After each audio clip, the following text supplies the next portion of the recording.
Yes, ma'am. I'd like to ask you about the Occupy Wall Street protest, which is now spread to 10 cities. Um, I think one of their stated goals, main goals, is to get the corporate money out of the political system, and everyone knows you're noted as a champion fundraiser, particularly Super PAC. I know Senator Reid also raises money, and now Mr. Cantor has launched a Super PAC. Are you concerned that their message, the protesters' message, will be lost on politicians in Washington? And do you, in fact, think there is way too much money? I absolutely do. I have condemned in the strongest possible terms the Supreme Court decision that said that it was open season on fundraising. I'm probably one of the most successful fundraisers in the country, and if you look at where I raise money, it's very idealistic. It's people want good government for our country. It's the least pragmatic money you can find because look at the first 8 months of the year, we've outraised the Republicans. If it was pragmatic, that wouldn't be the case. The fact that that in the last election, in the last few days, the last few months of the campaign, when the Senate failed to pass the Disclose Act, which would say there would be disclosure, when there was no disclosure, the money just flowed. And that had a big impact on the campaigns. The route that we are going, and we are only limited in what we can raise, $5,000 for the Super PAC, but we insisted that it have disclosure, And that was the point. If you have disclosure, let the public judge what those resources are that come in. But I spend my time raising money for the Democratic Congressional Campaign Committee, and you give me the opportunity to say that last Friday we had our biggest day online. It was the last day of the quarter, September 30th. $400,000 online in one day. Biggest day in our history online. Just all online, $30, $25, $10, and half of it were brand new contributors.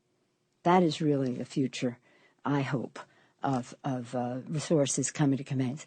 But me, I'm for public financing of campaigns. Call it anything you want, clean elections, all the rest. Does money play too big a role in politics? Absolutely. And I think that the Supreme Court decision did more to undermine our democracy and dim the voices of the American people than almost anything you can name. It took us backward. It took us backward from the campaign reform, from McCain, Feingold. For some reason, it goes by the Senate names, but we were very proud of Marty Meehan in the House as well.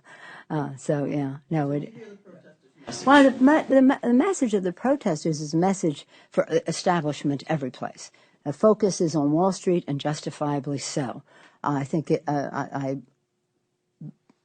the message of the American people that no longer, and this was about Dodd-Frank, no longer will the recklessness of some, and I don't paint everyone with the same brush, no longer will the recklessness of some on Wall Street cause massive joblessness on Main Street. And remember that Dodd-Frank, although obviously we have a long way to go on all of this, Dodd-Frank had the strongest regulations in decades to make sure this doesn't happen again. And Dodd-Frank had the biggest consumer protections in the history of our country. You know, the Republicans are preventing the appointment to that office of consumer protection, that they have put resolutions on the floor to stop the implementation of that. And that's a fight that we're having. Perhaps it isn't visible enough. This will help make it more visible. But the fact is that when we don't pass a jobs bill, when people are not paying their fair share, when, as Ronald Reagan said, the millionaire is paying less than the bus driver. Have you seen his film lately, Ronald Reagan? I mean, even Ronald Reagan was saying that a long time ago. So something is wrong with this picture, and God bless them for their spontaneity. It's an independent people coming. It's young, it's spontaneous, it's focused, and it's going to be effective.